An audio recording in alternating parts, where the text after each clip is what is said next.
Hello दोस्तों, कैसे हैं आप सब। आई होप आपकी जो प्रिपरेशन है जून 2026 के लिए अच्छी चल रही होगी। और आज का जो वीडियो है वो है हमारा सीएमए इंटर ग्रुप 2 स्टूडेंट्स के लिए, जो कि जून 2026 में सीएमए इंटर के ग्रुप 2 में अपीयर करने वाले हैं। क्योंकि आज की वीडियो में हम डिस्कस करने वाले हैं कि जो इंस्टीट्यूट पहले मॉडल क्वेश्चन पेपर रिलीज किया करता था दिसंबर 2025 तक, उसका इंस्टीट्यूट ने नाम चेंज कर दिया है। जो पहले मॉडल क्वेश्चन पेपर एमक्यूपी के नाम से आते थे, वो इंस्टीट्यूट ने जून 2026 में पीटीपी के नाम से, that is practice test paper के नाम से यहां पे रिलीज किए। तो आज हम जो हमारा पेपर नंबर 12 है मैनेजमेंट अकाउंटिंग, उसका जो इंस्टीट्यूट ने अभी practice test paper PTP release किया है, उसका आज हम यहाँ पे पूरा का पूरा 100% डिटेल में सॉल्यूशन डिस्कस करने वाले हैं। तो आज की वीडियो सीएमए इंटर स्टूडेंट्स के लिए काफी ज्यादा रेलिवेंट है, क्योंकि इन क्वेश्चन पेपर का अभी तक इंस्टीट्यूट ने आंसर रिलीज नहीं किया है, बट बच्चे जानना चाहते हैं सर इनके आंसर्स क्या है। तो आज की वीडियो में हम डिटेल में 100% इसका सॉल्यूशन डिस्कस करने वाले हैं। तो अगर आप हमारे चैनल पे हो नए तो कर लीजिए चैनल को सब्सक्राइब, क्योंकि मैनेजमेंट अकाउंटिंग के बाद सेकंड ग्रुप के बच्चों के लिए अगर मैं बात करूं तो जल्दी मैं आपके लिए एफएमबीडीए और ओएमएसएम का भी पीटीपी का सॉल्यूशन लेकर आने वाला हूं। ग्रुप 1 के बच्चे अगर वीडियो को देख रहे हैं और वेट कर रहे हैं कि हमारे लिए क्या है, तो कॉस्ट अकाउंटिंग का पीटीपी का सॉल्यूशन मैं आपके लिए लेकर आने वाला हूं। और फाइनल वाले बच्चों के लिए स्ट्रेटेजिक कॉस्ट मैनेजमेंट और स्ट्रेटेजिक फाइनेंशियल मैनेजमेंट का जो इंस्टीट्यूट ने पीटीपी रिलीज किया है, उसका भी जल्द मैं आपके साथ सॉल्यूशन डिस्कस करने वाला हूं। तो चैनल को सब्सक्राइब करना बनता है। यहां पे जो मैं आपको सॉल्यूशन करवाने वाला हूं, उन सॉल्यूशन का पीडीएफ आप हमारी मोबाइल ऐप से डाउनलोड कर सकते हो। मोबाइल ऐप का लिंक आपको डिस्क्रिप्शन बॉक्स में देखने को मिल जाएगा। इसके अलावा मैनेजमेंट अकाउंटिंग का ऑलरेडी जून 2026 के लिए 100% रिवीजन सीरीज संपूर्ण रिवीजन के नाम से हमारी चल रही है, उसका बेनिफिट लेना बिल्कुल भी मत भूलिए। तो हमारे YouTube चैनल में ही प्लेलिस्ट में चले जाइए, वहां पे आपको मैनेजमेंट अकाउंटिंग रिवीजन का एक फोल्डर देखने को मिल जाएगा। ऑलरेडी स्टार्ट हो चुका है, जिसमें हम 100% एमए का रिवीजन आपको करवाने वाले हैं। तो चलिए स्टार्ट करते हैं आज की क्लास। पीटीपी का सॉल्यूशन डिस्कस करेंगे। सबसे पहले अगर मैं पेपर के पैटर्न को लेकर बात करूं, तो पेपर के पैटर्न में ऐसा ज्यादा कोई चेंज नहीं देखने को मिल रहा है। जैसा कि हमें लास्ट एग्जामिनेशन से आइडिया लग गया था कि इंस्टीट्यूट ये जो एमसीक्यू वाला पोर्शन है, इसमें एमसीक्यू में थ्योरी पोर्शन बढ़ाना चाह रहा है। तो कहीं ना कहीं इसमें भी आप देखोगे तो इसमें थ्योरेटिकल एमसीक्यू आपको ज्यादा देखने को मिल रहे हैं। प्रैक्टिकल के नाम पे अगर मैं बात करूं, एक 5th मुझे देखने को मिला, इसके बाद एक 6th मुझे प्रैक्टिकल देखने को मिला 2, इसके बाद 9th मिला 3 3, और बस मतलब 3 ही एमसीक्यू इसमें मुझे प्रैक्टिकल दिखाई दिए। बाकी 12 जो एमसीक्यू है वो थ्योरी देखने को मिल रहे हैं। तो कहीं ना कहीं आप एक्सपेक्ट कर सकते हो कि शायद इंस्टीट्यूट आपसे जून 2026 में जो एमसीक्यू पूछने वाला है, उसमें थ्योरी पोर्शन आपको थोड़ा ज्यादा देखने को मिल सकता है in comparison with past examination papers. लेकिन इसके लिए डरने की बिल्कुल जरूरत नहीं है। इंस्टीट्यूट ने जो एमसीक्यू बैंक रिलीज करा हुआ है, आप उस पर कॉन्सेंट्रेट कर सकते हो। एमसीक्यू के पॉइंट ऑफ व्यू से आप इंस्टीट्यूट का जो एमसीक्यू बैंक है उस पर कॉन्सेंट्रेट कर सकते हो। बाकी मेरा जो स्ट्रेटजी वीडियो है एमए के लिए जून 2026 का, वो आप जरूर देखिए, उससे आपको काफी हेल्प मिलेगी कि किस तरीके से एग्जामिनेशन में आपको पेपर में पढ़ना चाहिए, तैयारी करनी चाहिए। इसके बाद सेक्शन बी में मैं बात करूं, तो सेक्शन बी में आपको 2 का पार्ट ए थ्योरी देखने को मिल गया। बाकी प्रैक्टिकली था बी। क्वेश्चन नंबर 3 भी पूरा प्रैक्टिकल देखने को मिल गया। क्वेश्चन नंबर 4 भी पूरा प्रैक्टिकल देखने को मिल गया। क्वेश्चन नंबर 5 भी पूरा प्रैक्टिकल देखने को मिल गया। क्वेश्चन नंबर 6 भी पूरा प्रैक्टिकल देखने को मिल गया। 7 में इंस्टीट्यूट ने क्या किया, ए पार्ट में प्रैक्टिकल अटैच करके बी पार्ट में थ्योरी अटैच किया, और 8th क्वेश्चन जो है वो तो थ्योरेटिकल हमारा रहता ही है। तो इस तरीके का अगर आपका एग्जामिनेशन का पैटर्न आता है, तो सिंपली मैं कहूंगा क्वेश्चन नंबर 8 को स्किप कर दो, क्योंकि 7 में से आपको केवल 5 क्वेश्चन अटेम्प्ट करने होते हैं। क्वेश्चन नंबर 8 पूरा का पूरा स्किप कर दो। इसके अलावा क्वेश्चन नंबर 7 या 2 दोनों में से जो आपको डिफिकल्ट लगे वो आप छोड़ सकते हो। और बाकी जो क्वेश्चन नंबर 3, 4, 5, 6 है, वो तो आपको अटेम्प्ट करने ही चाहिए, क्योंकि जितना ज्यादा आप प्रैक्टिकल अटेम्प्ट करोगे उतना ज्यादा अच्छा स्कोर आने के आपके चांसेस रहते हैं। तो चलिए स्टार्ट करते हैं सेक्शन ए से ही मैं स्टार्ट करता हूं और सबसे पहले एमसीक्यू के आंसर्स बात कर लेते हैं। चूज द करेक्ट ऑप्शन, जिसमें पहला क्वेश्चन हमें देखने को मिल रहा है बेसिक में से ही, the main objective of management accounting. Sir main objective क्या है मैनेजमेंट अकाउंटिंग का? To maintain the accounting record, answer is no. To know the amount due from customer और सप्लायर, सर मतलब ही नहीं है हमें इससे। To ascertain, analyse and interpret the result of business operation, sir management का काम ही यही होता है, एनालाइज करना, इंटरप्रेट करना result of the business operation के, ताकि उसके अकॉर्डिंगली फ्यूचर के लिए हम एक्शन ले सके, प्लानिंग कर सके, कंट्रोलिंग कर सके। तो your correct answer is C. Second, where is management accounting applied? Management accounting इनमें से कहां पे अप्लाई होता है? Small trading organisation, sir costly पड़ता है, एनपीओज में कोई यूज नहीं है, कोऑपरेटिव सोसाइटी नहीं sir, large industrial and trading organisation. Management accounting mainly large industrial और ट्रेडिंग ऑर्गेनाइजेशन में आपको यूज होते हुए देखने को मिलेगा। Option D will be your correct answer. Next, third one, blank is an item for which cost measurement is required. Cost measurement is required for what? Product, job और customer. तो इसको क्या बोलते हैं? Cost object, pool, cost driver या cost absorption? Sir cost object is an item for which cost measurement is required. It may be product, it may be job, it may be customer. Option A will be your correct answer. Next, fourth one is cost of maintaining a building. Sir एक building को maintain करने पे जो आप खर्चे लगा रहे हो is unit level cost, batch level cost, product level cost या फैसिलिटी लेवल कॉस्ट? तो प्रोडक्शन के पॉइंट ऑफ व्यू से बात करें तो maintaining the building is a facility, so it is the part of facility level cost. D will be your correct answer. Option D will be your correct answer. Next question, question number 5, थोड़ा सा practical देखने को मिल जाता है। What will be sales in rupee for desired profit if fixed cost 30,000 है, profit चाहिए 15,000 का, पीवी रेशियो है 30%, सेल्स रुपीज में बतानी है। तो सीधा सीधा सेल्स रुपीज का ही फॉर्मूला लग जाएगा, जिसका फॉर्मूला होता है fixed cost plus profit upon में पीवी रेशियो। फिक्स्ड कॉस्ट है 30,000 प्लस प्रॉफिट है 15,000, तो 30,000 plus 15,000 divided by PV ratio है 30%, आंसर आ जाएगा आपका 1,50,000। Option A will be your correct answer. और आपके लिए ये सॉल्यूशन ऑलरेडी मैंने तैयार करके रखे हुए हैं, 1,50,000 will be your correct answer. तो ये जो आपके सामने नोट्स आ रहे हैं सॉल्यूशन के, इसको आप हमारी मोबाइल ऐप से डाउनलोड कर सकते हो। कैसे डाउनलोड करना है हल्का फुल्का आइडिया दे देता हूं। डिस्क्रिप्शन बॉक्स में हमारी मोबाइल ऐप का लिंक गिवन है, सबसे पहले अब आप वो मोबाइल ऐप डाउनलोड कर लीजिए। मोबाइल ऐप डाउनलोड करने के बाद आपने मोबाइल ऐप के स्टोर सेक्शन में जाना है। स्टोर सेक्शन में आपको काफी सारे पेड कोर्सेज दिखेंगे, उसमें आप थोड़ा सा स्क्रॉल करोगे तो आपको वहां पे संपूर्ण रिवीजन जून 2026 देखने को मिल जाएगा फोल्डर। उस फोल्डर में जाओगे तो आपको वहां पे सीएमए फाइनल और सीएमए इंटर देखने को मिलेगा। ये है सीएमए इंटर का सब्जेक्ट, तो आपको सीएमए इंटर पे क्लिक करना है। सीएमए इंटर पे क्लिक करोगे तो आपको वहां पे PTP/MQP देखने को मिल जाएगा। उस पे क्लिक करोगे तो सब्जेक्ट के नाम आ जाएंगे। एमए पे क्लिक करके आप वहां से ये डाउनलोड कर सकते हो। इसके बाद और आगे बढ़ते हैं क्वेश्चन नंबर 6 की तरफ। क्वेश्चन नंबर 6 भी प्रैक्टिकल है, वही मार्जिनल कॉस्टिंग में से। Determine break even point in units and amount. Question की डिमांड आपको ब्रेक इवन पॉइंट यूनिट और अमाउंट दोनों में कैलकुलेट करके देना है। इफ यूनिट प्रोड्यूस्ड है 10,000, कितने भी हो डजंट मैटर, हमें तो ब्रेक इवन पॉइंट निकालना है। फिक्स्ड कॉस्ट है 40,000, सेलिंग प्राइस है 50 और वेरिएबल कॉस्ट है 30 पर यूनिट। तो सिंपल सी बात है, अगर सेलिंग प्राइस 50 का है, वेरिएबल कॉस्ट 30 है, तो 20 per unit will be your contribution.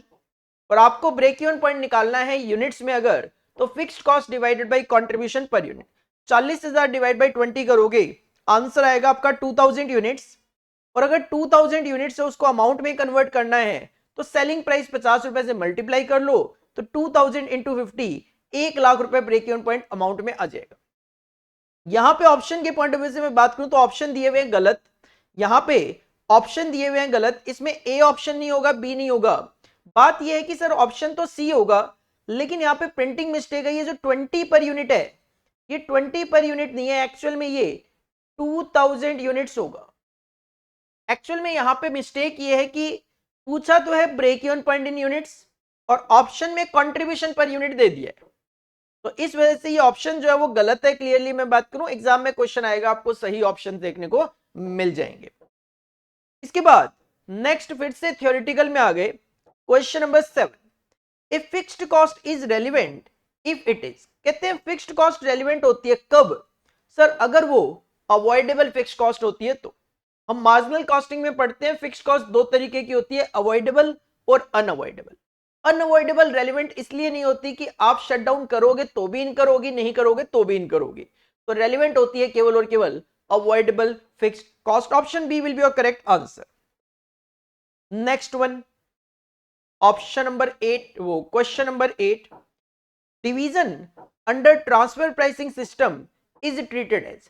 Transfer pricing system में जो डिविजन्स होते हैं वो प्रॉफिट सेंटर होते हैं, सिस्टम सेंटर होते हैं, इन्वेस्टमेंट सेंटर होते हैं, कॉस्ट सेंटर होते हैं। तो हर एक डिवीजन को as a profit centre treat किया जाता है, क्योंकि हर एक डिवीजन अपना अपना ट्रांसफर प्राइस डिसाइड करके अपना अपना प्रॉफिट कमाते हैं। तो option A will be your correct answer, profit centre. Next आपको फिर से एक स्टैंडर्ड कॉस्टिंग में से प्रैक्टिकल क्वेश्चन देखने को मिल जाता है। A standard price of material पर केजी 20 रुपीज, ठीक है, स्टैंडर्ड प्राइस पता लग गया। Standard usage per unit of production is 5 KG, okay है।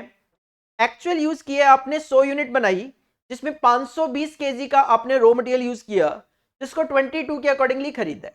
क्वेश्चन की डिमांड है मटेरियल कॉस्ट वेरिएंस निकाल के दो। तो मटेरियल कॉस्ट वेरिएंस का फॉर्मूला होता है standard cost minus actual cost, standard cost minus actual cost. अब स्टैंडर्ड कॉस्ट आपको कैलकुलेट करनी पड़ेगी। कैसे कैलकुलेट करोगे? तो स्टैंडर्ड कॉस्ट होता है standard quantity multiply by standard price. इसके लिए पहले स्टैंडर्ड क्वांटिटी कैलकुलेट करो। कैसे? अगर 5 केजी रॉ मटेरियल लगना था एक यूनिट के लिए और आपने बनाई 100, तो 5 डिवाइडेड बाई 1 इंटू 100, ये आपको आपकी स्टैंडर्ड क्वांटिटी पता लग गई। मल्टीप्लाई कर लो इसको स्टैंडर्ड प्राइस से, जो कि ऑलरेडी गिवन था 20 रुपीज का, तो ये आपके पास आ गई स्टैंडर्ड कॉस्ट। इसमें से माइनस करोगे एक्चुअल कॉस्ट, जो कि क्वेश्चन में गिवन है कि हमने 520 केजी रॉ मटेरियल यूज किया एट द रेट ऑफ 22, तो 520 into 22, that will be your actual cost. Standard cost में से एक्चुअल कॉस्ट माइनस करोगे, आपको आपका मटेरियल कॉस्ट वेरिएंस मिलेगा, that will come 1440 adverse, 1440 adverse. Option B will be your correct answer, option B will be your correct answer. Next question number 10, the setting of standards is, standard को set करना is a managerial accounting decision, management decision, worker decision, या preferably set at the ideal level of performance. तो sir the setting of standard is a management decision, management का decision होता है standards को set करना। Next 11th one, functional budget is subsidiary to, functional budget is subsidiary to variable budget. तो जो functional budgets होते हैं आप उसको वेरिएबल में कवर कर सकते हो, जैसे फ्लेक्सिबल बजट हो गया। Fixed budget, sir functional budget में फिक्स्ड बजट भी कवर किए जा सकते हैं, क्योंकि फिक्स्ड बजट भी होते हैं। मास्टर बजट तो होता ही है नो डाउट, तो इसका आंसर तो डी ही होगा, ऑल ऑफ द अबव। क्योंकि फंक्शनल बजट आप वेरिएबल बजट का भी पार्ट बोल सकते हो, फिक्स्ड बजट का भी पार्ट बोल सकते हो, तो मास्टर बजट का भी पार्ट बोल सकते हो। Option D will be your correct answer, all of the above. Next 12th one, Norton and Kaplan recommend that a separate balance scorecard be developed for each department within the company, each product line within the company, each division or business unit within the company, or the whole company. तो Norton and Kaplan के accordingly बात करें तो option C will be your correct answer. Each division और business unit के लिए with the company आपको balance scorecard जो है वो तैयार करने चाहिए। Next question number 13, in responsibility accounting the organization is divided into different blank center। तो ऑफ कोर्स रिस्पॉन्सिबिलिटी अकाउंटिंग में तो रिस्पॉन्सिबिलिटी सेंटर्स होते हैं। Option A will be your correct answer, option A will be your correct answer.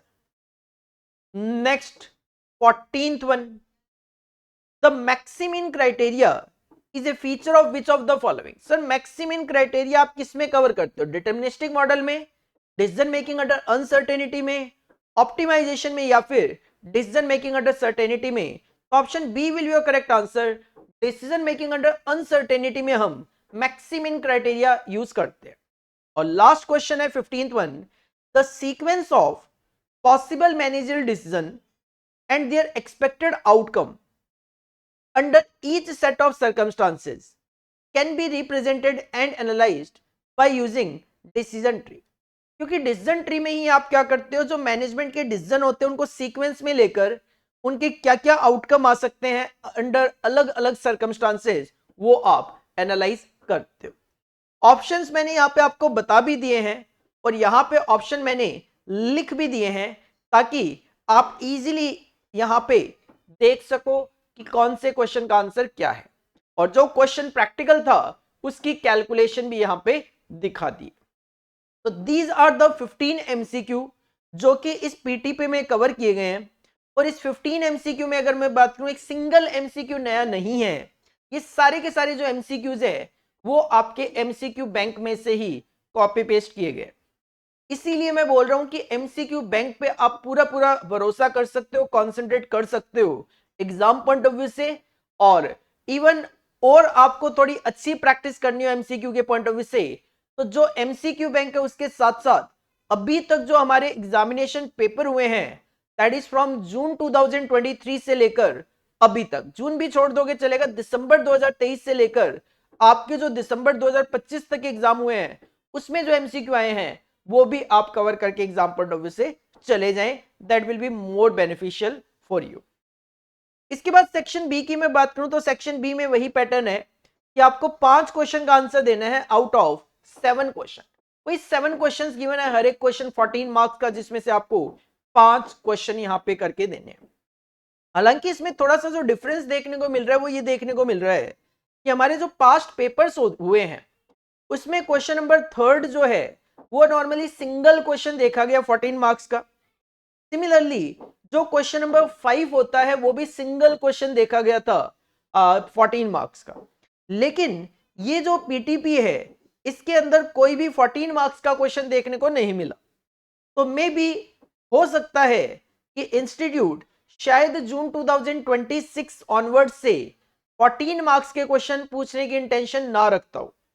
तो हो सकता है आपको केवल 7 मार्क्स के ही क्वेश्चन देखने को मिले, और कहीं ना कहीं ये आपके लिए ज्यादा बेनिफिशियल ही होगा क्योंकि 14 मार्क्स का क्वेश्चन थोड़ा ज्यादा ट्रिकी दिया जाता है, और अगर वो नहीं होता है तो सीधा सीधा 14 मार्क्स जाते हैं। 7 मार्क्स में क्या होगा, क्वेश्चन थोड़े से आपको रीजनेबल मिलेंगे, लेंथी बहुत ज्यादा नहीं देखने को मिलेंगे, एंड एक क्वेश्चन बाई चांस किसी वजह से नहीं भी कर पा रहे हो तो 14 नहीं 7 मार्क्स ही जा रहा है, उसके साथ वाला अगर सही हो गया तो 7 मार्क्स तो आपको मिल रहे हैं। तो मोस्ट प्रोबेबली, और मुझे ये भी लगता है कि यहाँ पे इंस्टीट्यूट ने पीटीपी के साथ कोई सेट 1 वगैरह नहीं दिया है। तो जैसे पहले तो इंस्टीट्यूट मॉडल क्वेश्चन पेपर जब रिलीज कर रहे थे तो 2 सेट दे रहे थे, सेट 1 एंड सेट 2, लेकिन शायद मुझे लगता है कि इसमें ऐसा कुछ लिखा नहीं है सेट 1 सेट 2 करके, तो शायद इंस्टीट्यूट हो सकता है सेकंड जो सेट है वो शायद ना रिलीज करे, हो सकता है अभी काफी टाइम भी है रिलीज कर भी दे। अगर ऐसा कुछ रिलीज होगा तो बिल्कुल आपको मैं सबसे पहले यूट्यूब चैनल पे करवाऊंगा। तो ये प्रैक्टिस टेस्ट पेपर के अकॉर्डिंगली आप थोड़ा सा ध्यान देना कि मे बी आपको जून 2026 में मैनेजमेंट अकाउंटिंग में 14 मार्क्स के क्वेश्चन शायद ना देखने को मिले, और अगर ऐसा होता है तो आपके लिए ये पॉजिटिव पॉइंट ही रहने वाला है। क्वेश्चन नंबर 2 जो है, जैसा कि मैंने आपको पहले भी बोला कि इसमें जो पार्ट ए है वो थ्योरी अटैच कर दिया। क्वेश्चन क्या है, the business world has radically change from what it used to be a few decades एगो।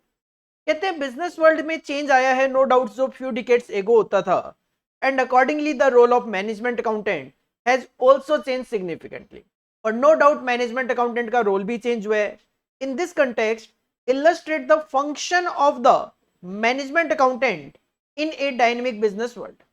तो आपको बताना है कि डायनेमिक बिजनेस वर्ल्ड में इसके फंक्शंस क्या हैं। तो यहां पे मैंने कॉपी पेस्ट देखो किया नहीं है इस बार, क्योंकि आप सिंपली इसका जो आंसर है वो अपने स्टडी मटेरियल में जाके देख सकते हो, वहां पे अलग से ही आपको टॉपिक देखने को मिल जाता है, function of management accountant in modern business world. तो डायरेक्ट आप वहां से आंसर इसका रीड कर लेना एक बार। और ये question last to last attempt में भी आपके एग्जाम में देखा गया था। इसके बाद जो मेन पर्पज है मेरा वो है आपको प्रैक्टिकल किसी भी तरीके कोई क्वेश्चन में दिक्कत ना आए एमए के, तो क्वेश्चन नंबर 2 का पार्ट बी देखो। Hot and cold, a FMCG company manufactures and sells 3 flavours of ice cream, dark chocolate, chocolate and butterscotch. ये क्वेश्चन भी आपके last to last, that is अभी अगर मैं बात करूं तो दिसंबर नहीं, जून 2026, जून 2025 में या दिसंबर 2025, दोनों में से एक पेपर में देखा गया था। The batch size for the ice cream is limited to, जहां तक मुझे याद आ रहा है दिसंबर 25 में ये क्वेश्चन आया था। The batch size for the ice cream is limited to 1000 ice cream. Batch का साइज रहेगा आपका 1000 आइसक्रीम का, based on the size of the fridge and ice cream mould owned by the company, लेकिन 1000 से ज्यादा नहीं। Based on budgetary projections the information listed below is available. आपको यहां पे dark chocolate and butterscotch का डेटा दे दिए, प्रोजेक्टेड सेल्स इन यूनिट बता दिए, और पर यूनिट डेटा में सेलिंग प्राइस, डायरेक्ट मटेरियल की कॉस्ट, डायरेक्ट लेबर बता दिए। आवर्स की बात करें तो hours per 1000 unit batch, 1000 unit का अगर बैच होगा तो लेबर के आवर्स लगेंगे 20 10 10, फ्रीज का आवर 111 और पैकेजिंग के आवर्स 0.5 0.5 और 0.5, इतना टाइम लगने वाला है। खर्चों की बात करें, the overhead cost and activity levels for the year are estimated as follows. हमारे पास यहाँ पे डायरेक्ट लेबर के आवर्स बता दिए 24,000 आवर्स। फ्रिज के लिए ओवरहेड की कॉस्ट है 2 करोड़ 10 लाख और 1900 टोटल फ्रिज आवर्स है, और पैकेजिंग की कॉस्ट है 1 करोड़ 50 लाख और इसके 950 पैकेजिंग आवर टोटलिटी में है। With the help of traditional system, सबसे पहले तो with direct labor hours as the overhead allocation base for the chocolate ice cream, compute the estimated operating profit per 1000 ice cream। कहते हैं अभी traditional system follow करो जिसमें आप labour hours जो है वो ओवरहेड के रेट के लिए यूज कर सकते हो, और आपको जो चॉकलेट आइसक्रीम है, आपके लिए ये जो भी आपको डेटा दिया गया था, सिंपल सी बात है, ये जो आपको डेटा दिया गया था इसके लिए आपको क्या करना है, ऑपरेटिंग प्रॉफिट निकाल के देना है पर 1000 आइसक्रीम। 1000 आइसक्रीम के पॉइंट ऑफ व्यू से आपको प्रॉफिट कैलकुलेट करके देना है। तो सॉल्यूशन आपके लिए रेडी है। ट्रेडिशनल मेथड है तो simple overhead divide by number of labour hours आप करोगे। ओवरहेड की अगर मैं बात करूं तो ओवरहेड का टोटल जो खर्च है आप इसका टोटल कर सकते हो, दैट इज 3 करोड़ 60 लाख, ये आपका खर्चा है। और लेबर आवर्स कितने गिवन थे अपने पास, 24,000 आवर्स, तो पर आवर का रेट आ जाएगा 1500। ओवरहेड का रेट आ गया 1500 रुपए पर लेबर आवर। क्वेश्चन ने कहा है, क्वेश्चन ने क्लियरली बोला है कि ये जो चॉकलेट आइसक्रीम है इसके लिए आपको 10 घंटे लगने हैं। कितनी यूनिट के लिए, 1000 यूनिट के लिए। तो since it takes 10 direct labour hours per 1000 chocolate ice cream, तो ओवरहेड की कॉस्ट कितनी होगी सर, 10 घंटे लगेंगे और 1 घंटे का रेट है 1500 रुपए का, तो 15,000 रुपए का आपका ओवरहेड का खर्च आएगा। 15,000 रुपए का आपका ओवरहेड का खर्च आएगा। क्वेश्चन की डिमांड है प्रॉफिट कैलकुलेट करके दो, क्वेश्चन की डिमांड है प्रॉफिट कैलकुलेट करके दो। तो यहां पे देख लो 1000 आइसक्रीम सेलिंग प्राइस रहेगा 75, तो रेवेन्यू विल बी 75,000। मटेरियल की कॉस्ट की बात करें तो 15 रुपए पर यूनिट, 1000 यूनिट के लिए इट विल बी 15,000। लेबर की बात करें तो लेबर की कॉस्ट है 2 रुपए पर यूनिट, तो 1000 यूनिट के लिए इट विल बी 2000। ओवरहेड आप पहले ही कैलकुलेट कर चुके हो 15,000, तो आपका प्रॉफिट आएगा 43,000 का। क्वेश्चन की पहली डिमांड यही है, आपको ट्रेडिशनल मेथड में डायरेक्ट लेबर आवर्स के बेसिस पे ओवरहेड रेट निकाल के प्रॉफिट कैलकुलेट करके देना था। इसके बाद सेकंड पॉइंट में main requirement of the topic, that is activity based costing.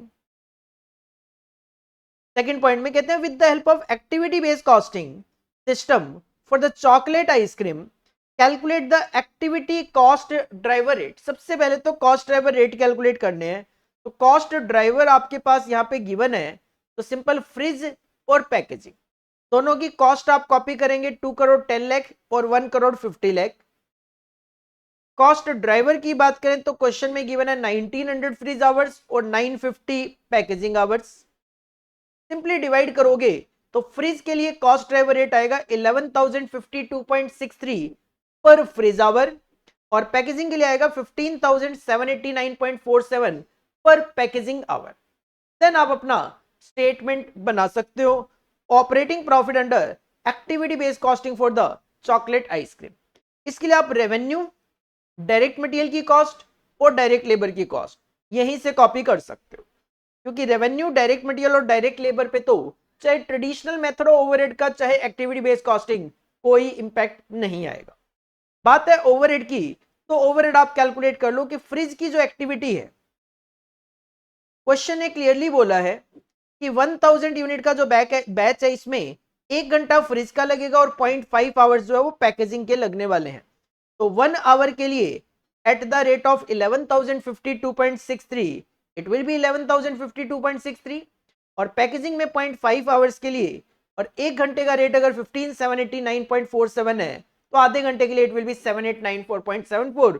Total आ गया 18,947.37, जिसको यहाँ पे कॉपी कर लोगे। अकॉर्डिंगली आपको एक्टिविटी बेस्ड कॉस्टिंग के अकॉर्डिंगली भी प्रॉफिट पता लग जाएगा, जो कि क्वेश्चन की सेकंड और थर्ड रिक्वायरमेंट थी। पहली रिक्वायरमेंट केवल रेट निकालना था, दूसरे में ओवरहेड की कॉस्ट कैलकुलेट करनी है, और तीसरे में आपको ऑपरेटिंग प्रॉफिट निकाल के देना था। इस तरीके से ये 7 मार्क्स का जो क्वेश्चन है वो आप अटेम्प्ट कर सकते हो, और इसी तरीके का एक्टिविटी बेस्ड कॉस्टिंग में से हर बार अपने एग्जाम में 7 मार्क्स का क्वेश्चन देखने को मिलता भी है। तो activity based costing is most important. आप मेरी स्ट्रेटजी वीडियो देखोगे तो आपको आइडिया भी लग जाएगा कि मैंने ऑलरेडी बताया हुआ है कि एक्टिविटी बेस्ड कॉस्टिंग में से हर बारी आपको एग्जाम में 7 मार्क्स का क्वेश्चन देखने को मिल जाता है, तो आपको जून 26 में भी देखने को मिल जाएगा मोस्ट प्रोबेबली। इसके बाद अगर हम आगे बढ़े क्वेश्चन नंबर 3 की तरफ, तो क्वेश्चन नंबर 3 का पार्ट ए जो है that is from marginal costing, and अगर पार्ट बी की बात करें तो part B is from transfer pricing chapter. Transfer pricing chapter में से ही आपको देखने को मिल रहा है। Question number 3A simple question है, Messrs Shrikar limited provide you the following data for the year ended 31 March 2024।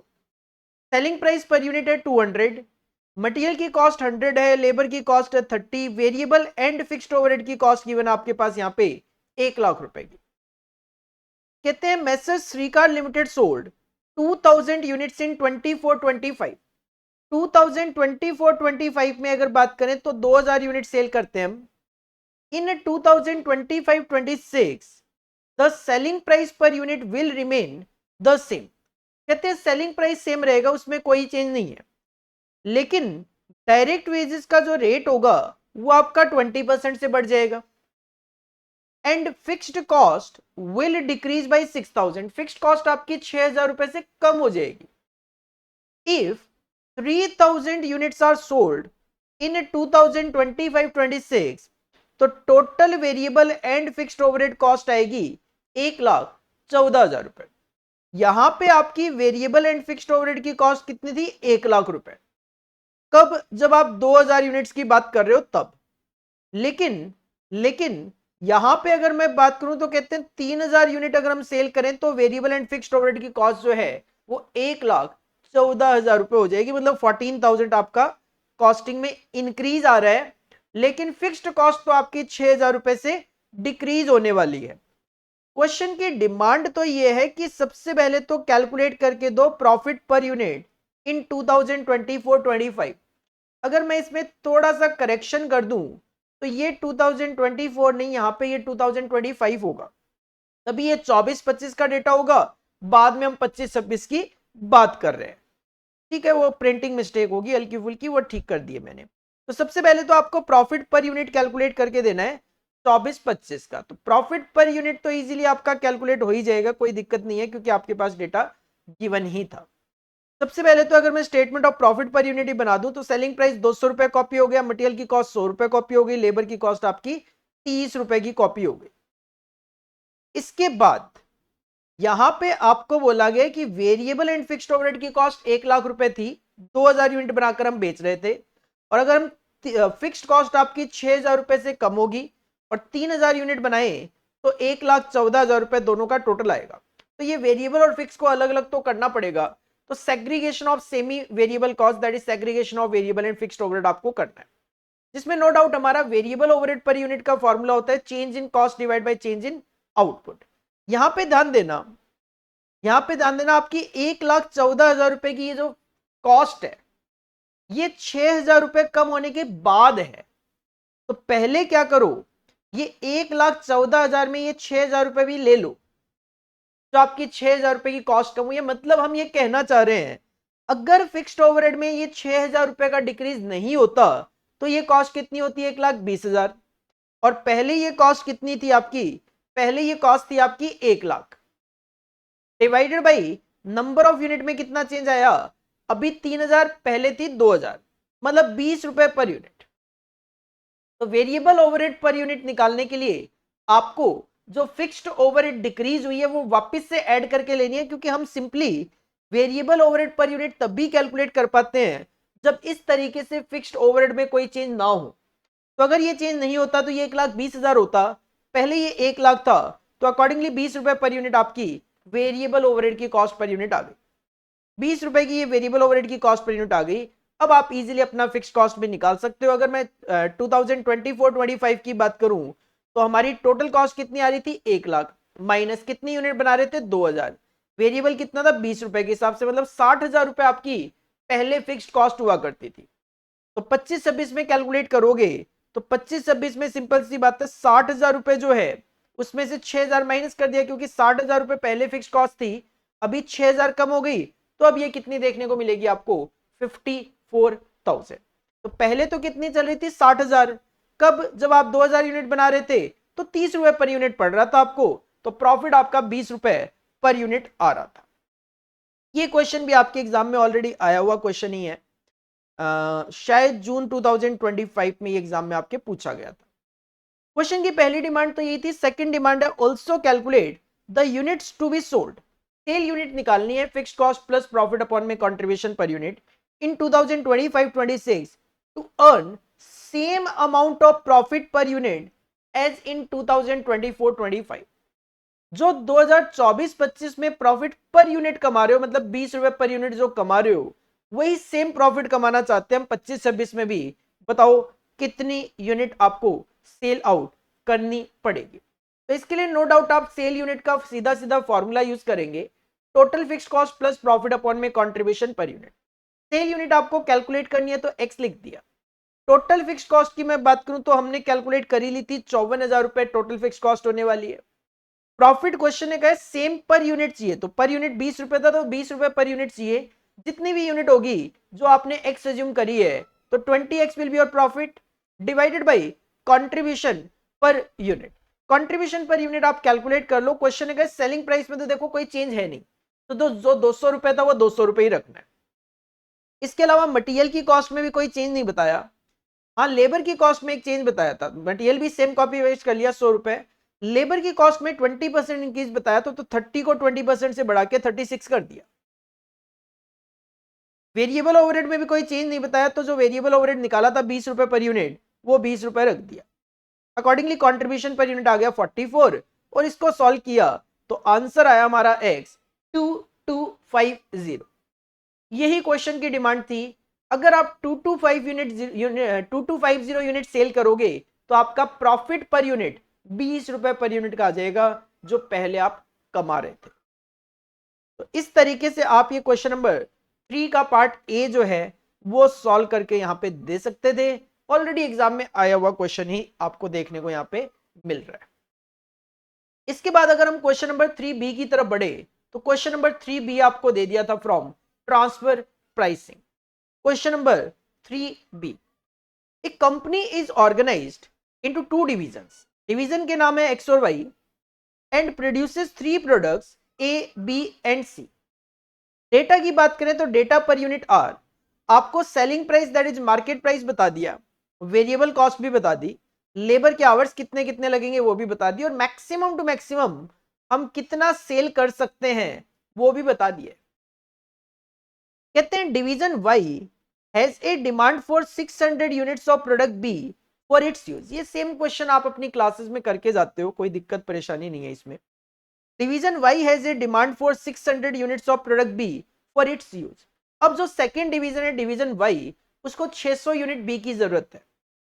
If division X can not supply the requirement, तो division Y can buy a similar product from market at 224 per unit. अगर division X division Y को provide नहीं करा पाता है B, तो फिर Y market से खरीद लेगा, 224 रुपए पर यूनिट में उसको मिल जाता है।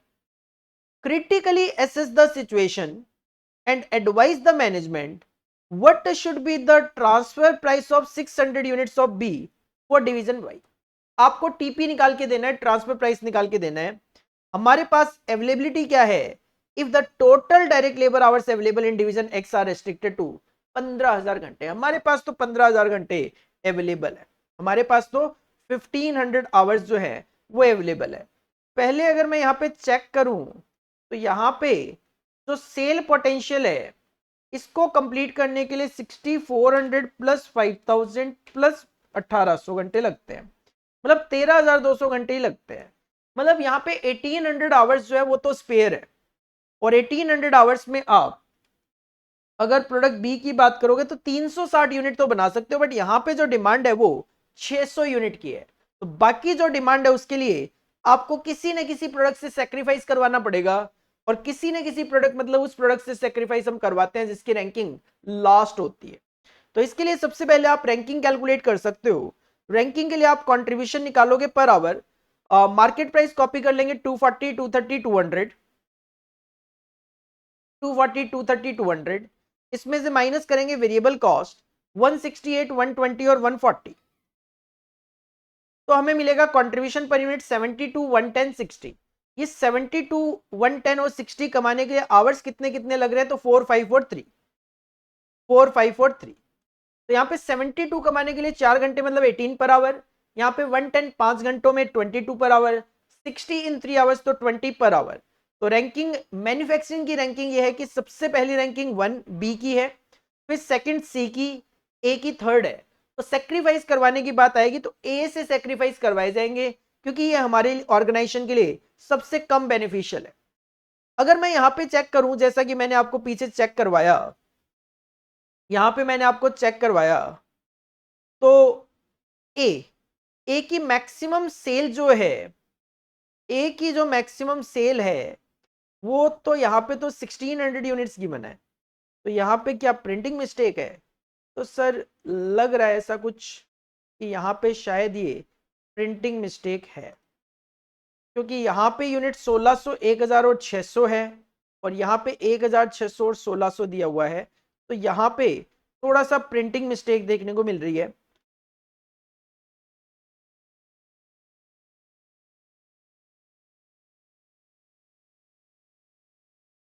चलो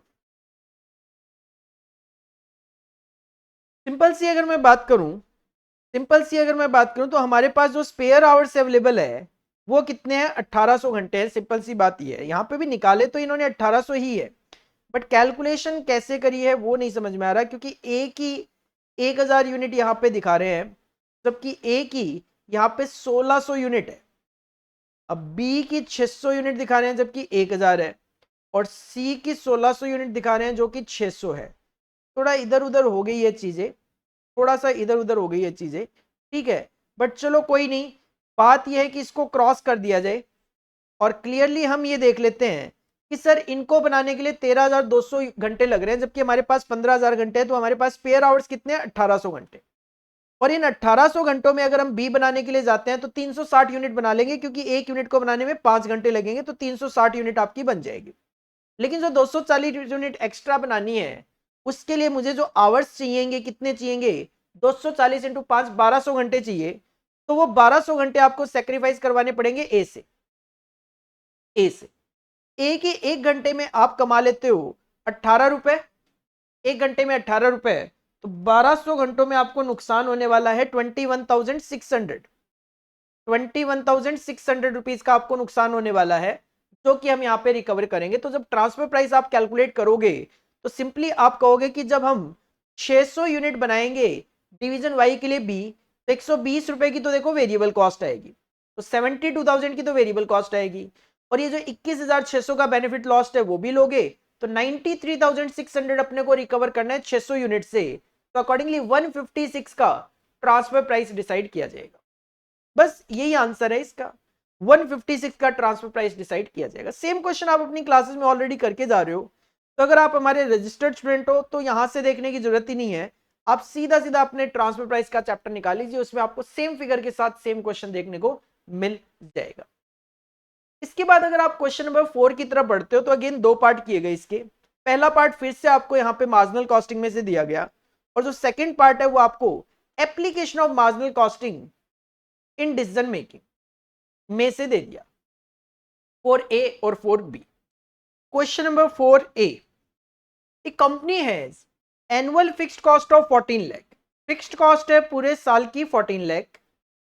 इन 2023 सेल्स जब 60 लाख थी एज कंपेयर्ड विद 2022 में सेल्स थी 45 lakh, and profit in 2023 was ₹4,20,000 higher than in 2022। ठीक है, फिक्स्ड कॉस्ट 14 लाख, 2022 में सेल्स थी 45 लाख और 2023 में सेल्स हो गई 60 लाख, मतलब सेल में इंक्रीज हो गया आपका 15 लाख का। और प्रॉफिट की बात करें तो प्रॉफिट में इंक्रीज हुआ आपका 4,20,000 का। तो आप इजीली यहाँ पे चेंज इन प्रॉफिट अपॉन में change in sales PV ratio calculate कर सकते हो। क्वेश्चन की डिमांड है at what level of sales does the company break even, तो फिक्स्ड कॉस्ट गिवन है, पीवी रेशियो कैलकुलेट हो जाएगा, तो इजीली आप यहाँ पे ब्रेक इवन भी कैलकुलेट कर पाओगे। सॉल्यूशन आपके सामने, सेम क्वेश्चन ऑलरेडी आप करके जा रहे हो, वहीं से मैंने कॉपी कर लिया था अपनी क्लासेस में से ही। ब्रेक इवन पॉइंट का formula total fixed cost divide by PV ratio. Fixed cost given है 14 लाख, पीवी रेशियो कैलकुलेट कर लीजिए, चेंज इन प्रॉफिट अपॉन में change in sales into 100। As per question change in profit है 4,20,000, sales में change आया है 15 लाख का, तो 28% और पीवी रेशियो जो लाके यहां पे रखा, तो आपको पहले पॉइंट का आंसर मिल गया 50 लाख रुपीस। 50 लाख रुपए आपका ब्रेक इवन पॉइंट रहने वाला है। Second requirement simple, demonstrate profit या लॉस कैलकुलेट करो on a present sales volume of 85 lakh. अगर सेल्स 85 लाख की हो तो बताओ प्रॉफिट कितना होगा। तो सेल्स का फॉर्मूला लगा लो, sales amount is equal to total fixed cost plus profit upon में पीवी रेशियो। सेल्स गिवन है 85 लाख, टोटल फिक्स्ड कॉस्ट आपके पास क्वेश्चन में गिवन है 14 लाख, प्लस प्रॉफिट आप कैलकुलेट करना चाहते हो, पीवी रेशियो आप कैलकुलेट कर चुके हो 28%, आंसर आ गया आपका प्रॉफिट 9,80,000 का। और तीसरे पॉइंट में कहते हैं ध्यान से, if there is a reduction in selling price in 2024 by 10%, अगर सेलिंग प्राइस को कर दिया जाए 10% से कम, and the company desire to earn the same profit as in 2023, और प्रॉफिट हम कमाना चाहते हैं सेम जो 2023 में कमाया, that is 9,80,000। What would be the required sale volume, फिर से सेल ही कैलकुलेट करके देनी है आपको, तो फॉर्मूला तो वही लगेगा, sale is equal to total fixed cost plus profit upon में पीवी रेशियो का। ये जो प्रॉफिट निकाला था हमने, ये तो 85 लाख के हिसाब से निकाला था। ठीक है ठीक है, तो फॉर्मूला तो आपका लगेगा sales is equal to total fixed cost plus profit upon में पीवी रेशियो, जिसमें फिक्स्ड कॉस्ट में तो देखो क्वेश्चन ने कोई चेंज बोला नहीं, तो 14 लाख रुपए 14 लाख ही रहना है। प्रॉफिट जो है वो 2023 का कैलकुलेट कर लो, sale is equal to total fixed cost plus profit upon में पीवी रेशियो, क्योंकि 2023 में सेल 85 लाख नहीं 60 लाख ही थी, तो 60 लाख रुपए पे प्रॉफिट निकाल लो कि 60 लाख रुपए सेल थी, फिक्स्ड कॉस्ट 14 लाख था, प्रॉफिट कैलकुलेट करना चाह रहे हो, पीवी रेशियो 28 था, तो आपका प्रॉफिट 280 था, तो अभी भी आपको 280 प्रॉफिट कमाना है। लेकिन क्वेश्चन ने कहा है कि हम अपने सेलिंग प्राइस को कर रहे हैं 10% से कम। अगर आप सेलिंग प्राइस को कम कर रहे हो तो आपके पीवी रेशियो में भी इंपैक्ट आएगा। अब इस क्वेश्चन में सेलिंग प्राइस तो गिवन था नहीं, तो हम क्या करेंगे, वर्किंग नोट में कैलकुलेशन दिखा सकते हैं। कैसे, देखो 2023 में अभी अभी मैंने निकाला कि प्रॉफिट कितना कमा रहे थे हम 2023 में, 2,80,000 का। 2023 में आप प्रॉफिट कमा रहे थे 2,80,000 का, सेल कितनी कर रहे थे आप, 60 लाख रुपए की, ये तो पता था आपको। फिक्स्ड कॉस्ट भी पता था आपको कितनी थी, 14 लाख। तो यहां से आप बैलेंसिंग फिगर में वेरिएबल कॉस्ट निकाल सकते हो। 60 लाख रुपए आपका सेल्स था, पीवी रेशियो कितना चल रहा था आपका, 28% चल रहा था, तो 60 लाख का 28%, 16,80,000 रुपए का आपका कॉन्ट्रीब्यूशन था। तो इसका मतलब बैलेंसिंग फिगर में वेरिएबल कॉस्ट कितनी थी? 43,20,000। अब क्वेश्चन है सेलिंग प्राइस को कर दिया जाए 10% से कम, कर दो सर। अगर सेलिंग प्राइस 10% से कम हो तो ये 60 लाख रुपए की सेल वैल्यू 54 लाख दिखती, लेकिन वेरिएबल कॉस्ट में तो कोई चेंज है नहीं, तो variable cost as it is copy करें तो इसका मतलब सेलिंग प्राइस कम होने की वजह से आपका पीवी रेशियो जो है वो कितना हो जाएगा? 10,80,000 डिवाइड बाई 54 लाख, 20%। मतलब सिंपल सी बात यह है कि इस डेटा की हेल्प हमने क्यों ली है, अगर सेलिंग प्राइस 10% से कम होता है तो पीवी रेशियो कितना होता? 20%। तो 20% पीवी रेशियो के accordingly what will be your sale? 84 lakh. 84 lakh, 84 lakh रुपए की सेल करोगे तो आप 2024 में सेम प्रॉफिट कमा पाओगे जो कि आपने 2023 में कमाया, that is 2,80,000 rupees.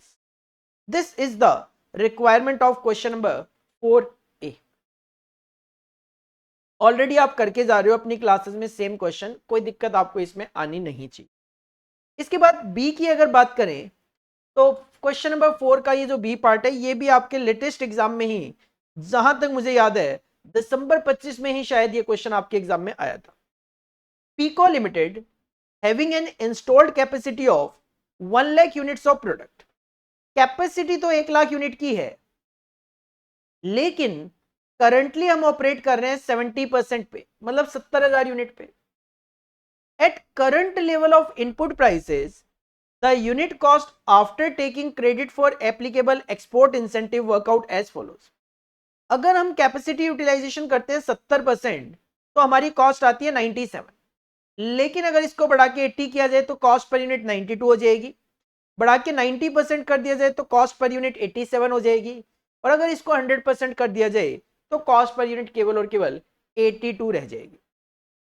The company has received 3 foreign offers from different sources as under.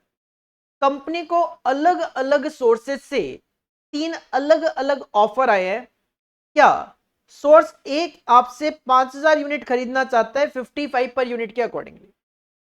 Source B आपसे 10,000 यूनिट खरीदना चाहता है 52 पर यूनिट के अकॉर्डिंगली। सोर्स सी आपसे 10,000 यूनिट खरीदना चाहता है एट द 51 पर यूनिट। आप चाहो तो तीनों सोर्सेज भी ले सकते हो, क्योंकि मेरे पास तो यहाँ पे 30,000 यूनिट की कैपेसिटी फालतू पड़ी हुई है, और यहाँ पे तो तीनों को भी अडॉप्ट कर लूं तो भी 25,000 की कैपेसिटी यूज होगी, लेकिन देखना पड़ेगा profitability. Examine whether the company should accept any, कोई या फिर सारे के सारे एक्सपोर्ट ऑर्डर हमें एक्सेप्ट करने हैं या नहीं करने। तो इसके लिए आपको एनालाइज करना पड़ेगा, इसके लिए आपको एनालिसिस करना पड़ेगा 70%, 80%, 90% और 100%। क्वेश्चन है 100% पे कैपेसिटी हमारी 1 लाख, तो 90% पे 90,000 हो जाएगी, 80% पे 80,000 और 70% पे it will be 70,000 units. Unit cost भी आपके पास गिवन है 97, 92, 87 और 82। तो इजीली हम अपनी टोटल कॉस्ट कैलकुलेट कर सकते हैं 70,000 इंटू 97, 80,000 इंटू 92, 90,000 इंटू 87 और 1 लाख इंटू 82।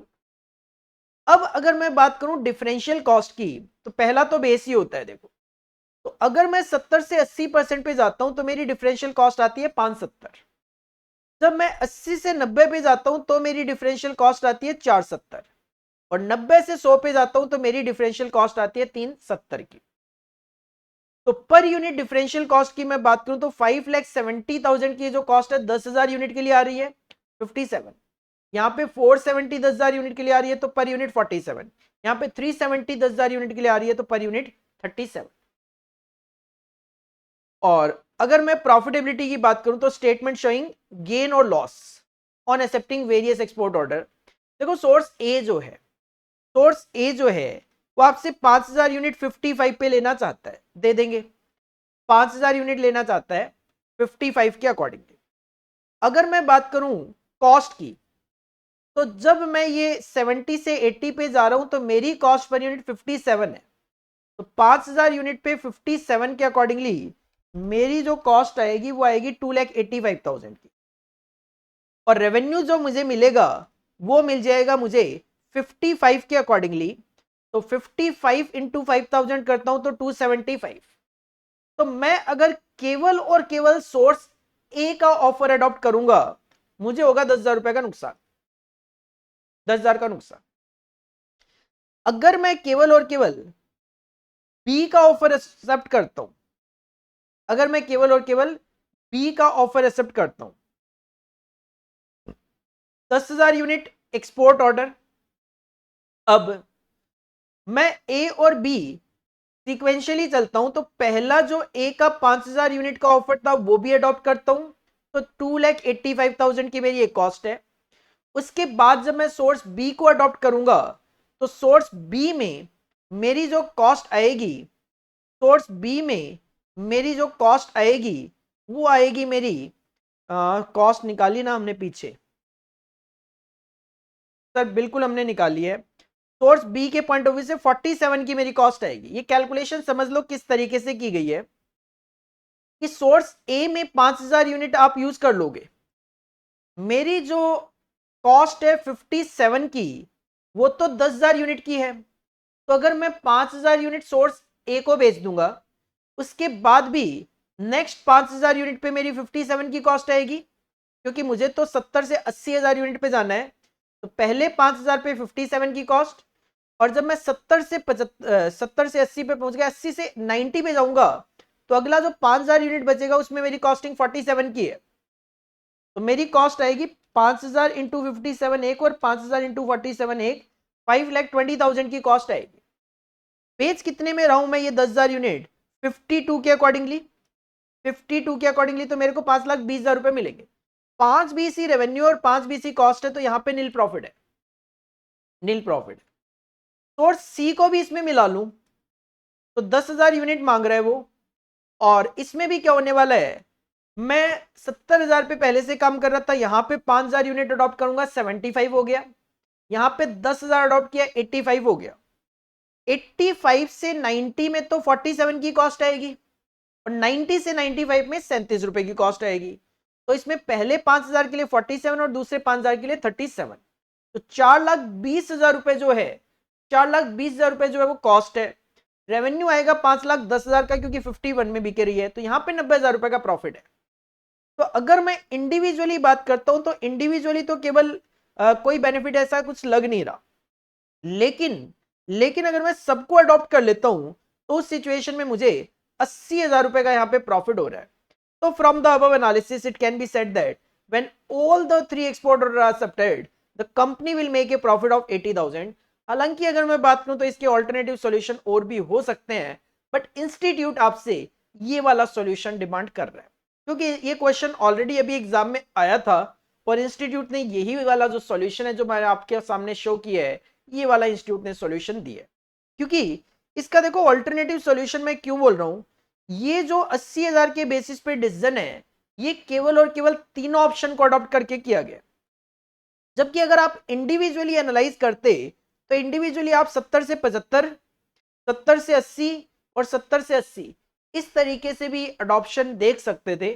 पर ठीक है, इंस्टीट्यूट जैसा चाहता है वैसा दो, तो आपने इस वाले सॉल्यूशन पे कंसंट्रेट करना है एग्जाम पॉइंट ऑफ व्यू से, जो कि इंस्टीट्यूट ने दिया है। इसके बाद और अगर हम आगे बढ़े, तो क्वेश्चन नंबर 5 का पार्ट ए आपको स्टैंडर्ड कॉस्टिंग में से देखने को मिला, तो पार्ट बी भी आपको स्टैंडर्ड कॉस्टिंग में से ही देखने को मिल रहा है। मतलब question number 5 is fully dedicated to standard costing. 7 marks के दो क्वेश्चन, मतलब 14 मार्क्स की वेटेज।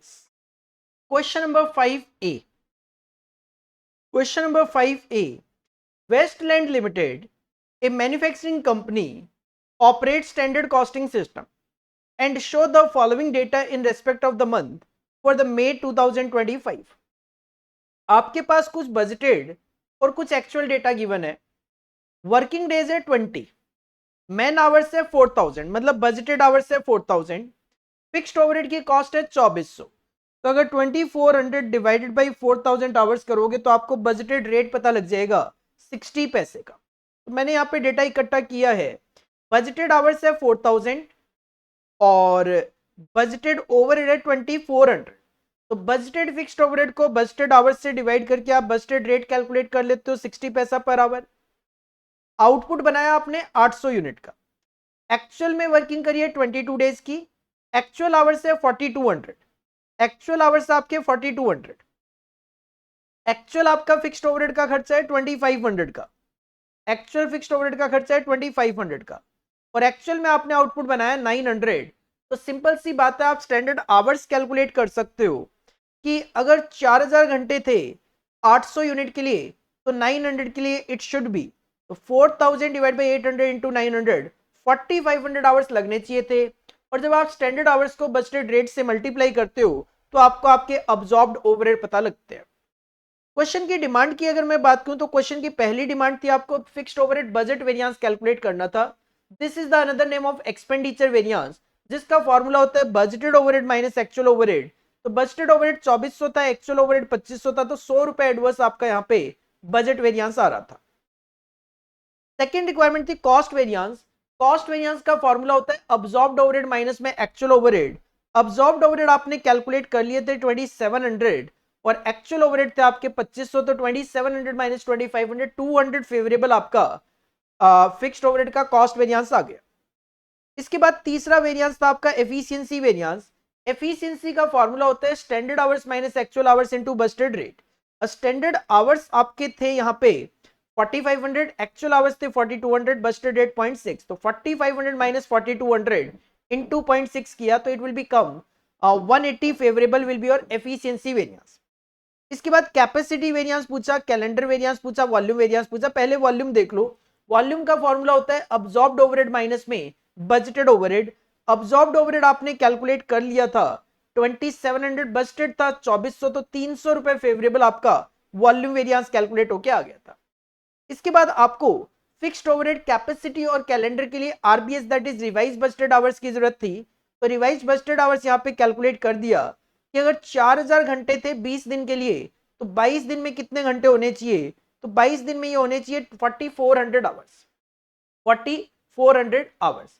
अगर आपको कैपेसिटी वेरिएंस निकालना है तो फॉर्मूला हो जाएगा actual hours minus revise budgeted hours multiply by budgeted rate.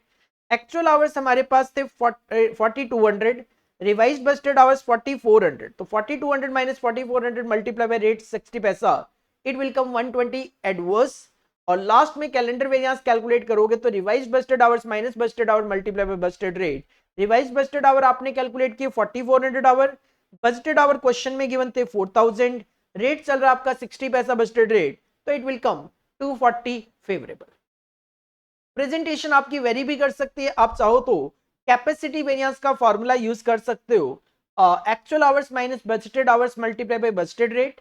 Then उस सिचुएशन में आपको क्या करना पड़ेगा, कैलेंडर वेरिएंस निकालने के बाद, कैलेंडर वेरिएंस आप उस सिचुएशन में निकाल सकते हो actual days minus budgeted days into budgeted overhead rate per day. Then आपने कैपेसिटी वेरिएंस को रिवाइज करना पड़ेगा। चॉइस आपकी है कि आप रिवाइज्ड कैपेसिटी निकालना चाहते हो या डायरेक्ट फॉर्मूला से एप्लीकेशन चाह रहे हो। इसके बाद और आगे बढ़े तो नेक्स्ट क्वेश्चन भी आपको no doubt of course standard costing में से ही देखने को मिल रहा है, और ये आपको मटेरियल वेरिएंसेस में से देखने को मिल रहा है। Question number 5B, 1 kilogram of product के requires 2 chemical A and B। Product का नाम K है और इसको बनाने के 2 केमिकल A और B, 2 मटेरियल A और B की जरूरत है। The following were the details for product K for the month of June 2025। कहते हैं ये जो A और B का स्टैंडर्ड मिक्सचर का रेशियो होगा वो 1:1 होगा। 1:1 सेम प्रोपोर्शन में A और B यूज होने, ये स्टैंडर्ड मिक्सचर है। स्टैंडर्ड प्राइस पर केजी की बात करें तो केमिकल A का स्टैंडर्ड प्राइस 12 रुपए और केमिकल B का स्टैंडर्ड प्राइस 15 रुपए रहने वाला है। ओके है। एक्चुअल में आपने केमिकल बी यूज किया है 70 किलोग्राम और एक्चुअल प्राइस पर किलोग्राम आपको केमिकल ए का गिवन है 15। स्टैंडर्ड नॉर्मल लॉस की बात करें तो 10% ऑफ टोटल इनपुट, मतलब अगर मैं 1 kg का इनपुट रखूंगा तो उसमें 0.5 ए होगा, 0.5 बी होगा, और आउटपुट आपको 10% कम होने के बाद 0.9 का ही आउटपुट मिलेगा। साथ में आपको मटेरियल का कॉस्ट वेरिएंस बता दिया जो कि 650 एडवर्स है ए और बी दोनों का मिला के। And the same was fully attributable to chemical B.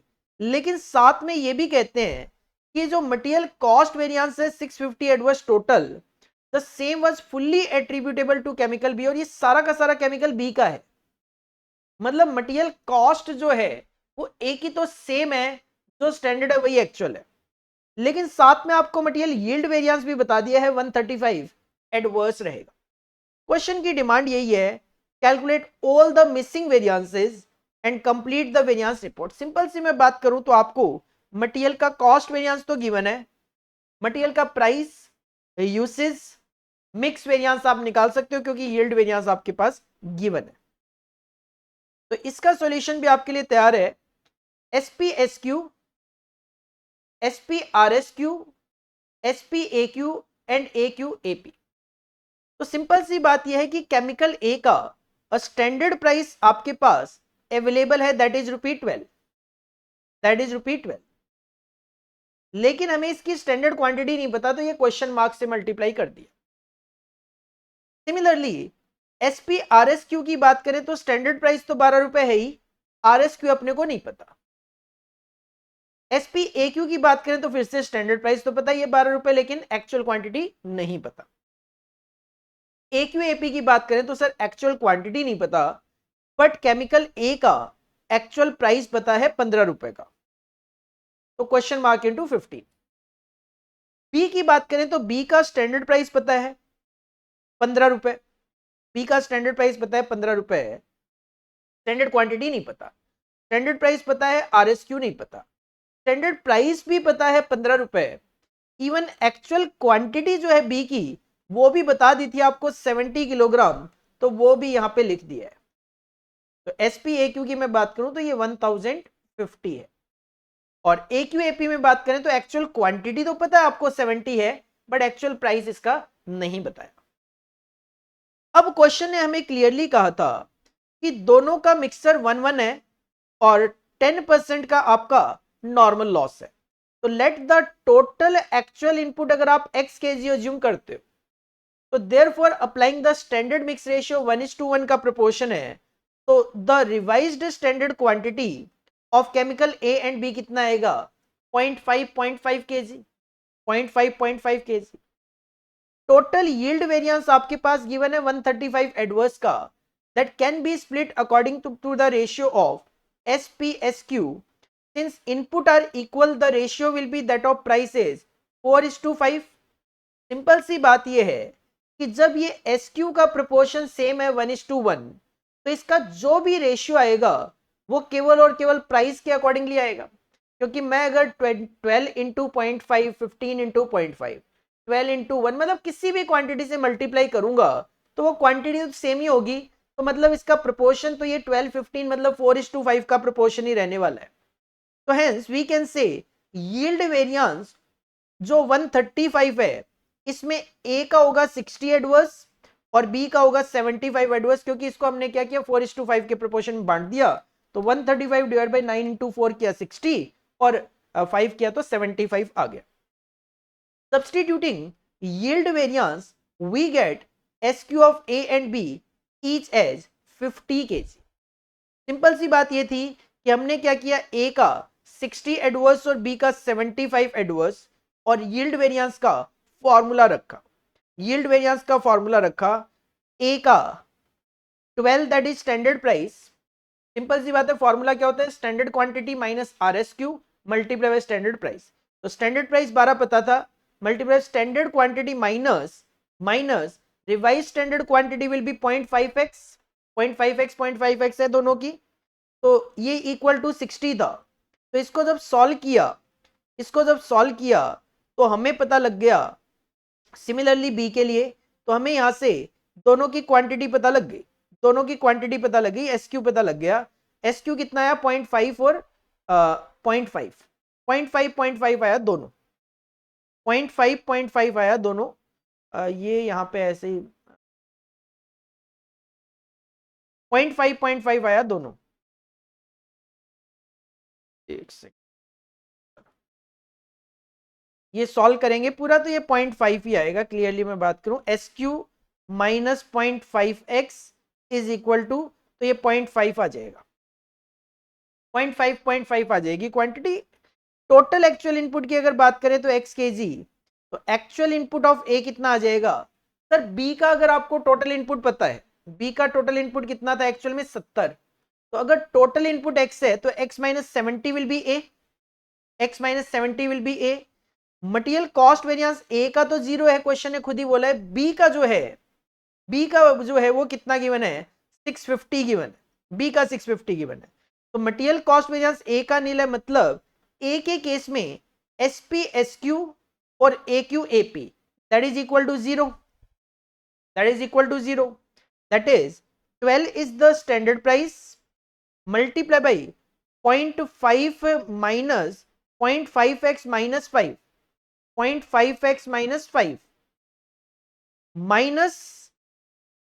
Minus 15 actual price था, मल्टीप्लाई एक्चुअल क्वांटिटी कितनी आ गई? x minus 70। देखो स्टैंडर्ड क्वांटिटी आ गई थी आपकी, स्टैंडर्ड क्वांटिटी आ गई थी आपकी 0.5 माइनस 0.5x माइनस 5, ये 0.5x है, ये पॉइंट इधर नहीं है, यहां पे है 0.5x minus 5, 0.5x minus 5 minus 15 is the actual price into x minus 70। तो इसको सॉल्व करके आपको यहाँ पे 110 की क्वांटिटी मिल जाएगी। मतलब टोटल जो एक्चुअल क्वांटिटी है वो 110 है, जिसमें 70 आपको बता दिया था कि बी की क्वांटिटी है, तो ए की क्वांटिटी आपको पता लग जाएगी 40 है, ए की क्वांटिटी आपको पता लग जाएगी 40 है, ए की क्वांटिटी आपको पता लग जाएगी 40 है। देयरफॉर रिवाइज्ड स्टैंडर्ड क्वांटिटी निकाल दिया पहले कि अगर आपकी टोटल एक्चुअल क्वांटिटी 110 था, प्रोपोर्शन तो दोनों का सेम था x x, तो 110 को सिंपल 1:1 के प्रोपोर्शन में बांटोगे तो इट विल बी 55 केजी आ जाएगा ईच का, और स्टैंडर्ड क्वांटिटी आपकी ईच की आ गई थी 50 kg, 50 kg. Material cost variance B का 650 एडवर्स था, बी का 650 एडवर्स था, तो 15 into 50, 15 into 50 minus 70 into AP. 15 into 50 क्या है? बी का 15 रुपए का प्राइस था, और बी की क्वांटिटी आपको पता लग गई है 50 है, 50 है, that is your standard cost minus actual cost.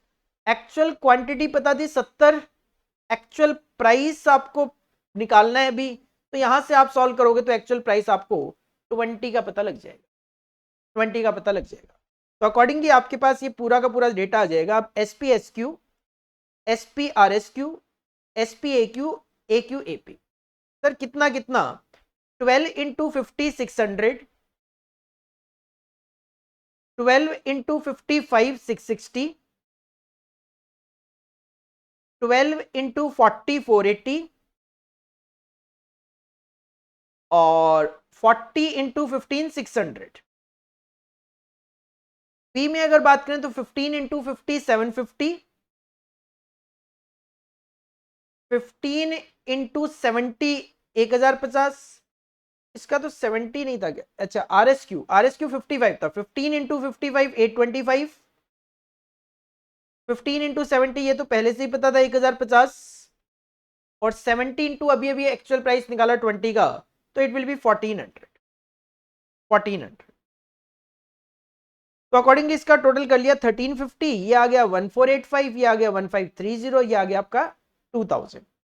तो अगर ए की मैं बात करूं तो ए का यील्ड वेरिएंस तो आप बहुत पहले निकाल चुके थे, यहाँ पे प्रोपोर्शनेट बेसिस पे 60 और 75 ए और बी का यील्ड तो पहले ही आ गया था, पहले ही आ गया था। इसके अलावा कॉस्ट वेरिएंस क्वेश्चन से ही पता था कि टोटल कॉस्ट वेरिएंस 650 है, जिसमें ए 0 है और बी का 650 है, ये भी आपको पहले से ही पता था। प्राइस वेरिएंस की बात करें तो प्राइस वेरिएंस होता है standard price minus actual price multiply by actual quantity, standard price minus actual price multiply by actual quantity. तो सिंपली यहां के अकॉर्डिंगली अगर मैं बात करूं तो standard price minus actual price multiply by actual quantity, 1530 minus 2000 करोगे आपको आपका आंसर मिल जाएगा, that will B 470 adverse. Individually निकालना है तो 480 माइनस 600 120 एडवर्स, 1050 माइनस 1400 350 एडवर्स, दोनों का टोटल आ जाएगा आपका 470 एडवर्स। यूसेज वेरिएंस का फॉर्मूला होता है स्टैंडर्ड क्वांटिटी माइनस में actual quantity multiply by standard price. तो SP SQ minus SP AQ 600 minus 480 120 favourable, 750 minus 1050 300 adverse, total करोगे तो ये टोटल आ जाएगा 180 adverse. Mix variance, mix variance का फॉर्मूला होता है आपका आर एस क्यू माइनस में actual quantity multiply by standard price, R S Q minus में actual quantity multiply bye a standard price. तो 660 minus 480 it will be 180 favourable, 825 minus 1050 225 adverse, और total करोगे तो ये आ जाएगा 45 एडवर्स। क्वेश्चन ने यही बोला है कि आपको मिसिंग वेरिएंसेस कैलकुलेट करके देने हैं। तो ये इक्वेशन वगैरह आपको हल्का फुल्का थोड़ा सा समझनी पड़ेगी। सिंपल मेन यही था कि जब ये दोनों सेम प्रोपोर्शन में है, 1:1 के प्रोपोर्शन में है, तो देखो स्टैंडर्ड क्वांटिटी जिस प्रोपोर्शन में होती है, स्टैंडर्ड क्वांटिटी जिस प्रोपोर्शन में होती है उसी प्रोपोर्शन में आपका बजट भी होता है। तो सिंपल बात ये थी कि यील्ड वेरिएंस 135 जो है, जब ये स्टैंडर्ड क्वांटिटी का प्रोपोर्शन सेम है तो कहीं ना कहीं इसी प्रोपोर्शन में ये डिस्ट्रीब्यूट होना है। तो आपको यहाँ पे 60 और 75 पता लग गया था। देन आपको क्या करना था, यील्ड वेरिएंस का फॉर्मूला यूज करना था। यील्ड वेरिएंस का फॉर्मूला क्या होता है आपका S Q and are S Q. S Q जिस प्रपोर्शन में होता है उसी प्रपोर्शन में आर एस क्यू भी होता है, उसी प्रपोर्शन में आपका आर एस क्यू भी होता है। तो हमने कहा कि भाई एक्चुअल क्वांटिटी में एक्स ले लेता हूं, तो आप जब उसको 1:1 के प्रोपोर्शन में बांटोगे तो it will be 0.5x and 0.5x।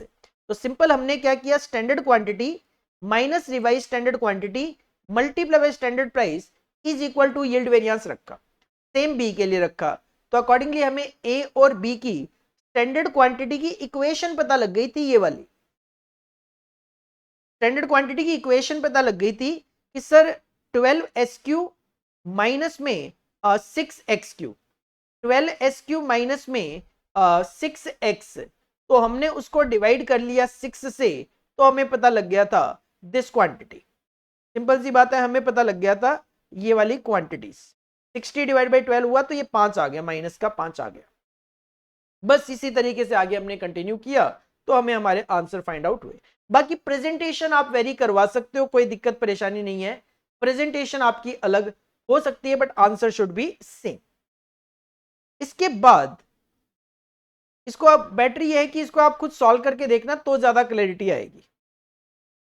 इसके बाद अगर आप क्वेश्चन नंबर 6 की तरफ बढ़ते हो तो क्वेश्चन नंबर 6 जो है उसका पार्ट ए आपको बजट में से देखने को मिल रहा है, बजट एंड बजटरी कंट्रोल में से, और पार्ट बी जो है वो भी of course budget and budgetary control में से आपको कैश बजट देखने को मिल जाता है। मतलब question number 6 is fully dedicated to budget and budgetary control. Part A 7 marks and part B 7 marks, that is 14 marks fully dedicated for budget and budgetary control. Question number 6A, SBT Limited, a newly established manufacturing company, has an installed capacity to produce 1 lakh units of a consumer product annually. Capacity तो 1 lakh units बनाने की है हमारे पास, लेकिन however it's practical capacity is only 90%। लेकिन practically 90,000 units ही बनाना possible हो पाता है, 1 लाख यूनिट बनाना पॉसिबल नहीं हो पाता।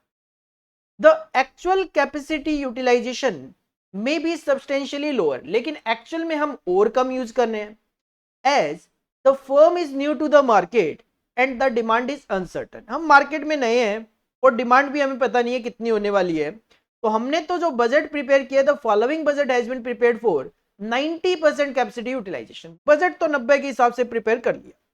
मटेरियल 12 रुपए per unit, labour ₹8 per unit, direct expenses 5 रुपए पर यूनिट, प्रोडक्शन ओवरहेड 10 रुपए जिसमें 40% वेरिएबल है, तो वेरिएबल हो गया 4 एंड फिक्स्ड हो गया आपका 6 रुपीज। एडमिन ओवरहेड 5 रुपए पूरा का पूरा फिक्स रहने वाला है। सेलिंग एंड डिस्ट्रीब्यूशन 6 में 50% वेरिएबल है, मतलब 3 रुपए, एंड 50% जो बच गया 3 रुपए, that will be fixed. Prepare the budget at 70% and 80% level of capacity utilisation. अपने को गिवन तो 90 पे है, बनाना है 70 और 80 पे। शो कुछ इस तरीके से करना है कि यूनिट वेरिएबल कॉस्ट दिखानी है, यूनिट फिक्स्ड कॉस्ट दिखानी है और टोटल कॉस्ट दिखानी है। ठीक है, कोई दिक्कत नहीं है। एक फ्लेक्सिबल बजट है, सिंपल सी अगर मैं बात करूं तो एसबीटी लिमिटेड बजट आपको 70 और 80 पे बना के देना है, और नॉर्मली हम क्या करते हैं, जो करंट लेवल होता है 90% का जो गिवन है वो भी कंसिडर करते हैं। यूनिट की बात करें तो टोटल कैपेसिटी आपकी 1 लाख यूनिट है, तो 90% पे इट विल बी 90,000 यूनिट, 70 पे it will be 70,000 unit and 80 पे it will be 80,000 units. Material की कॉस्ट, मटेरियल की जो कॉस्ट गिवन है वो eight the rate of rupee 12 given है, तो 12 इंटू 90,000, 12 इंटू 70,000, 12 इंटू 80,000। मटेरियल के बाद नेक्स्ट है लेबर की cost at the rate of rupee 8 per unit, तो 8 इंटू 90,000, 8 इंटू 70,000, 8 इंटू 80,000। इसके बाद डायरेक्ट एक्सपेंस की कॉस्ट गिवन है हमारे पास रुपी 5 पर यूनिट, तो 5 इंटू 90,000, 5 इंटू 70,000, 5 इंटू 80,000, 5 इंटू 80,000। इसके बाद वेरिएबल कॉस्ट ले रहे हैं पहले, तो प्रोडक्शन ओवरहेड में 4 रुपए पर यूनिट वेरिएबल है, तो 4 into 90,000, 4 into 70,000, 4 into 80,000। Similarly selling and distribution में एडमिन तो सारा का सारा फिक्स है, सेलिंग एंड डिस्ट्रीब्यूशन में 3 रुपए वेरिएबल है, तो 3 इंटू 90,000, 3 इंटू 70,000, 3 इंटू 80,000। ये सारी की सारी वेरिएबल कॉस्ट है, तो वेरिएबल कॉस्ट का कर लिया टोटल और इसको कर दिया नंबर ऑफ यूनिट से डिवाइड, तो आपको वेरिएबल कॉस्ट पर यूनिट पता लग गई। सिमिलरली आगे बढ़े फिक्स्ड ओवरहेड की तरफ, तो फिक्स्ड ओवरहेड में 6 रुपए फिक्स था, कब, जब आपको 90,000 यूनिट का डेटा दिया गया था, तो इट विल बी 540, और ये फिर हर लेवल पे 540 ही चलेगा। फिक्स्ड ओवरहेड एडमिन की बात करें 5 रुपए पर यूनिट 90,000 यूनिट पे, तो 90,000 टू 5 4,50,000, देन ये हर लेवल पे 450 ही चलेगा। सिमिलरली सेलिंग एंड डिस्ट्रीब्यूशन में 3 रुपए फिक्स 90,000 इंटू 3 2,70,000, फिर ये हर लेवल पे 270 ही चलेगा। टोटल आ गया 1268 ओ लेवल, नंबर ऑफ यूनिट से डिवाइड किया तो आपको फिक्स कॉस्ट पर यूनिट भी पता लग गया। वेरिएबल कॉस्ट पर यूनिट और फिक्स कॉस्ट पर यूनिट को मल्टीप्लाई किया तो हमें टोटल कॉस्ट पर यूनिट पता लग गई, और वेरिएबल कॉस्ट और फिक्स कॉस्ट का टोटल किया तो हमें टोटल कॉस्ट भी पता लग गई। Simple, this is the answer of question number I think क्या चल रहा था 6A। 7 मार्क्स की वेटेज के लिए सिंपल एक फ्लेक्सिबल बजट आपको यहाँ पे दिया गया। साथ के साथ कैश बजट की भी बात कर लेते हैं। Question number 6B, summarised below are the revenue and expenditure figure of AB limited for the month of March से लेकर अगस्त तक का आपके पास डेटा दिया गया। मार्च से लेकर अगस्त तक का आपके पास सेल्स, परचेज, वेजेस और खर्चे गिवन थे, जिसमें क्वेश्चन का कहना है the following further information is available, 10% purchases and sales are on cash basis, तो 90% विल बी ऑन क्रेडिट। एक आपको एडवांस पेमेंट करना है इनकम टैक्स का, अगस्त में 50,000 रुपए का हो जाएगा। एक आप प्लांट परचेज कर रहे हो और जून 2025 में 1 लाख रुपए का, ये भी आपका आउटफ्लो हो जाएगा। जो क्रेडिट सेल्स है वो 2 महीने बाद कलेक्शन होगा, जो क्रेडिट परचेज है उनको 1 महीने के बाद पे कर देंगे। वेजेस का आउटस्टैंडिंग हाफ मंथ का चलेगा और एक्सपेंसेस का भी हाफ मंथ का चलेगा। क्वेश्चन की डिमांड है कैश बजट बना दो 3 महीने के लिए, जून से स्टार्ट करना है, मतलब जून, जुलाई और अगस्त का बना के देना है, और ओपनिंग कैश आप 2 लाख रुपए रख लेना। ठीक है सर, कोई दिक्कत नहीं है, रख लेंगे। तो ये रहा हमारा कैश बजट। ओपनिंग कैश हमने रख लिया 2 लाख रुपए का। सबसे पहले कैश सेल्स की बात करें तो कैश सेल्स आपकी 10%, तो जून में आपकी जो सेल है 8 लाख रुपए, इसका 10% 80,000, जुलाई में 82,000 और इसमें 89,000, तो 80, 82 और 89,000 ये तो हो जाएगी आपकी कैश सेल्स। साथ के साथ कैश परचेज भी लिख दें हम, तो जो परचेज गिवन थी जून में 480, तो 48,000, 40,000 और 50,000, that will be your cash purchases, 48, 40,000 और 50,000। साथ के साथ एडवांस टैक्स पे कर देना अपने को अगस्त में 50,000 और प्लांट के लिए जून में 1 लाख रुपए। एडवांस टैक्स अगस्त में 50,000 और प्लांट का जून में 1 लाख रुपए। इसके बाद अगर हम बात करें क्रेडिट सेल्स की 2-2 महीने में, तो सर 2 महीने की अगर मैं बात करता हूं तो जून में मुझे रिसिप्ट आएगी जुलाई की, वो जून में मुझे रिसिप्ट आएगी अप्रैल की, तो अप्रैल का 90%, 7 लाख का 90%, 6,30,000। सिमिलरली 7,50,000 का 90%, 6,75,000 एंड 8 लाख का 90% 7,20,000। तो ये आपको जून का टोटल आप कर सकते हो 9,10,000। पेमेंट टू क्रेडिटर्स की अगर मैं बात करूं तो एक महीने का पीरियड है, तो जून में आप पे करोगे मई का, तो 4,50,000 का 90% इट विल बी 4,05,000। जुलाई में आप पे करोगे जून का 90%, दैट इज 4,80,000 का 90% इट विल बी 4,32,000। और अगस्त में आप पे करोगे जुलाई का 90%, दैट इज 4 लाख का 90% विल बी 3,60,000। वेजेस की बात करें तो वेजेस हाफ हाफ मंथ है, वेजेस जो है वो हाफ मंथ है। देखो हाफ मंथ का मतलब होता है 1 से 15 तारीख तक काम होगा तो पेमेंट 16 से 30 में चला जाएगा। मतलब इसका ये होता है कि 50% सेम मंथ में पे हो जाता है, लेकिन जो 16 से 30 में काम होगा उसका पेमेंट अगले महीने चला जाएगा। तो इसका कॉन्सेप्ट सिंपल सा ये आता है कि हाफ मंथ का 50% in same month and 50% in next month. तो जून में अगर मैं बात करूं तो 50% सेम मंथ का पे करोगे तो 90,000 और 50% पिछले महीने का पे करोगे तो 75,000, तो आ जाएगा 1,65,000। जुलाई में अगर बात करें तो जुलाई में 180 का 50% और 180 का 50% तो 1,80,000 ही आ जाएगा। और अगस्त में बात करें तो 2 लाख का 50% 1 लाख और 1,80,000 का 50% 90,000, तो it will be 1,90,000। Similarly expenses में जाना है, जून में 60,000 और 60,000 ये पे करना है तो 60,000 ही आ जाएगा कैलकुलेशन में। जुलाई में जुलाई का 50% मतलब 40,000 प्लस पिछले महीने का आधा 30,000 70,000 आ जाएगा। और अगस्त में अगर बात करें तो अगस्त में 80 का 50% और 80 का 50% तो ये 80,000 ही आ जाएगा। बाकी इसकी कैलकुलेशंस यहाँ पे क्रेडिटर्स कलेक्शन की और पेमेंट टू क्रेडिटर्स की कर दी है। अकॉर्डिंगली आप सबसे पहले ये टोटल पेमेंट निकाल लोगे, टोटल रिसिप्ट में से टोटल पेमेंट करके जून का क्लोजिंग बैलेंस निकाल लोगे जो कि जुलाई का ओपनिंग बन गया। फिर टोटल रिसिप्ट आ जाएगी 889, जिसमें से टोटल पेमेंट 722 माइनस कर दोगे तो 167 will be your closing balance. Next month का ओपनिंग बनेगा, total receipt 976, total payment minus कर दिए 730, तो क्लोजिंग बैलेंस आ गया 246। इस तरीके से आप ये कैश बजट का सिंपल क्वेश्चन यहां पे 7 मार्क्स के लिए अटेम्प्ट कर सकते हो। इसके बाद क्वेश्चन नंबर 7 की तरफ बढ़े जो कि प्रैक्टिकल पॉइंट ऑफ व्यू से लास्ट क्वेश्चन है, जिसमें क्वेश्चन नंबर 7A प्रैक्टिकल है, बाकी 7B तो आपको थियोरिटिकल देखने को मिल रहा है और क्वेश्चन नंबर 8 भी आपको यहाँ पे थियोरी देखने को मिल जाता है। Question number 7A, question number 7A, Sandeep corporation has 3 divisions whose income statement and balance sheet are summarized below।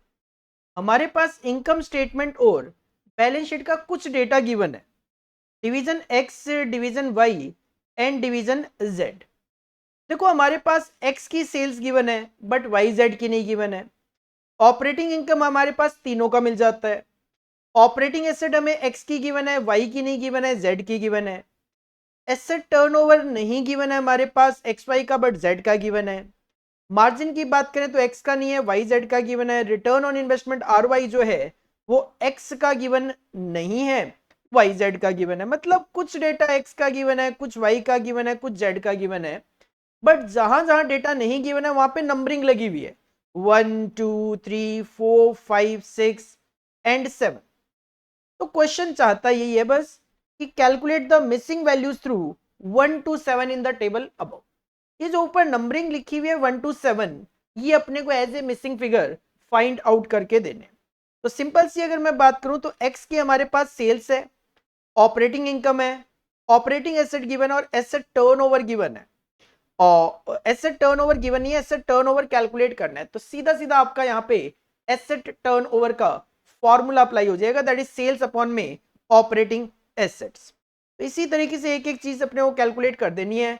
Asset turnover formula apply हो गया, सीधा सीधा सेल्स अपॉन में टोटल एसेट। सेल हमारे पास गिवन थी 10 लाख की, ऑपरेटिंग एसेट्स हमारे पास गिवन थी 2 लाख रुपए की, तो ये हमारा आंसर आ गया 5 टाइम्स। 5 टाइम्स। सेकंड अगर मैं बात करूं मार्जिन आपको कैलकुलेट करना है तो मार्जिन बहुत इजीली कैलकुलेट हो जाएगा। ऑपरेटिंग इनकम भी गिवन है, सेल्स भी गिवन है, तो operating income divided by sales into 100 करोगे, आपको 50,000 डिवाइड बाई 10 लाख करोगे, 5% आपको आपका मार्जिन पता लग जाएगा। इसके बाद रिटर्न ऑन इन्वेस्टमेंट आपको कैलकुलेट करना है, तो ऑपरेटिंग इनकम अपॉन में ऑपरेटिंग एसेट्स हो जाएगा, इनकम अपॉन में assets 50,000 divide by 2 lakh into 100 करोगे तो 25% आपको रिटर्न ऑन इन्वेस्टमेंट पता लग गया। ये तो डेटा हो गया एक्स का। बाद में जब आप वाई पे आते हो तो वाई की आपके पास सेल्स मिसिंग है, लेकिन आपके पास ऑपरेटिंग इनकम गिवन है, और जब आपके पास ऑपरेटिंग इनकम गिवन है और रिटर्न ऑन इन्वेस्टमेंट और साथ में मार्जिन का परसेंटेज भी गिवन है। जब हम बात करें मार्जिन की, तो मार्जिन का फॉर्मूला ऑपरेटिंग इनकम अपॉन में सेल्स इनटू 100, जिसमें से आपके पास मार्जिन का परसेंटेज गिवन है 0.5%, ऑपरेटिंग इनकम भी गिवन है 60,000, तो यहां से आप सेल कैलकुलेट कर पा रहे हो 1,20,00,000 रुपए की, ये कैलकुलेट हो गया। इसके बाद ऑपरेटिंग एसेट्स आप कैलकुलेट कर सकते हो रिटर्न ऑन इनकम की हेल्प से, क्योंकि रिटर्न ऑन इन्वेस्टमेंट का फॉर्मूला होता है ऑपरेटिंग इनकम अपॉन में ऑपरेटिंग एसेट्स। तो आरओआई गिवन है 2.5, ऑपरेटिंग इनकम गिवन है 60,000, तो ऑपरेटिंग एसेट्स आप यहां पे कैलकुलेट कर लोगे, ऑपरेटिंग एसेट्स आ जाएगी आपके पास 24 लाख रुपए की। और इसके बाद आपको कैलकुलेट करना है यहाँ पे एसेट टर्नओवर। तो सर अब तो आपके पास सेल्स भी है, अब आपके पास एसेट्स भी है, तो सेल्स अपॉन में asset that is 1,20,00,000 divide by 24 lakh, 5 times आपका एसेट टर्नओवर आ जाएगा, एसेट टर्नओवर आ जाएगा। इसके बाद जेड में भी अगर मैं बात करूं तो जेड में भी सेल्स मिसिंग है, बट ऑपरेटिंग इनकम और मार्जिन यहां पे भी गिवन है, तो ऑपरेटिंग इनकम और मार्जिन की हेल्प से आप सेल्स यहां पे भी कैलकुलेट कर पाओगे।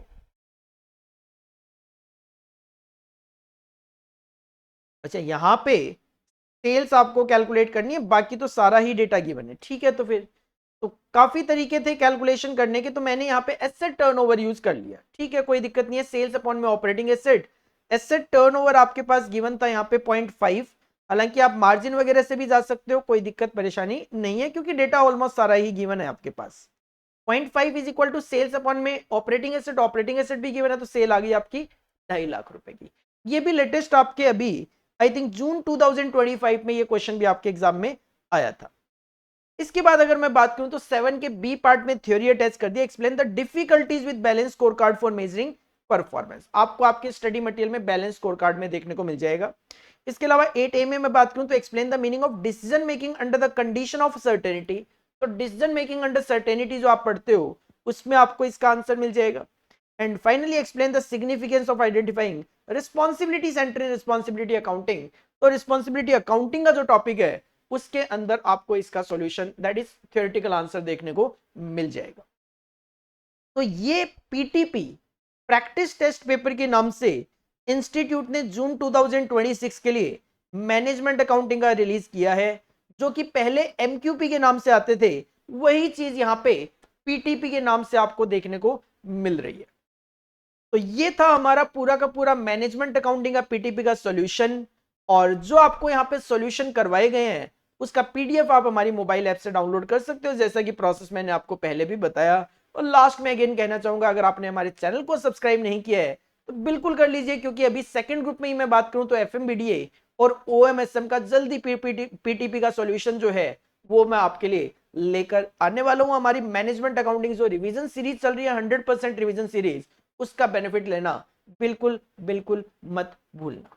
और अगर आप मैनेजमेंट अकाउंटिंग क्लासेस बाई करना चाहते हो, best classes in the industry are available on our mobile app and website. अगर आपको मोबाइल पे क्लासेस देखनी है तो डायरेक्ट मोबाइल ऐप से बाई कर सकते हैं, और अगर आपको लैपटॉप या डेस्कटॉप पे देखनी है तो आप ऑर्डर प्लेस कर सकते हो हमारी वेबसाइट पे। दोनों का ही link that is mobile app और वेबसाइट, दोनों का लिंक आपको डिस्क्रिप्शन बॉक्स में देखने को मिल जाएगा। मोबाइल ऐप में इमीडिएट एक्टिवेशन रहेगा और वेबसाइट में विद इन 24 आवर्स आपकी क्लासेस का एक्टिवेशन हो जाएगा। अफोर्डेबिलिटी पॉइंट ऑफ व्यू से आप मिनिमम 1 मंथ की वैलिडिटी के लिए भी क्लासेस ले सकते हो, और मैक्सिमम तो कोई लिमिट नहीं है, जितना आप चाहो अकॉर्डिंगली जो अफोर्डेबिलिटी आपकी उसके अकॉर्डिंगली क्लासेस ले सकते हो। और ज्यादा अफोर्डेबिलिटी के पॉइंट ऑफ व्यू से सॉफ्ट कॉपी और हार्ड कॉपी दोनों ऑप्शन रखे हुए हैं। आप सॉफ्ट कॉपी ऑप्शन भी अडॉप्ट कर सकते हो और आप हार्ड कॉपी ऑप्शन भी अडॉप्ट कर सकते हो। This is all about for today. जल्दी मिलते हैं नेक्स्ट वीडियो में। Thank you and bye bye. Thank you.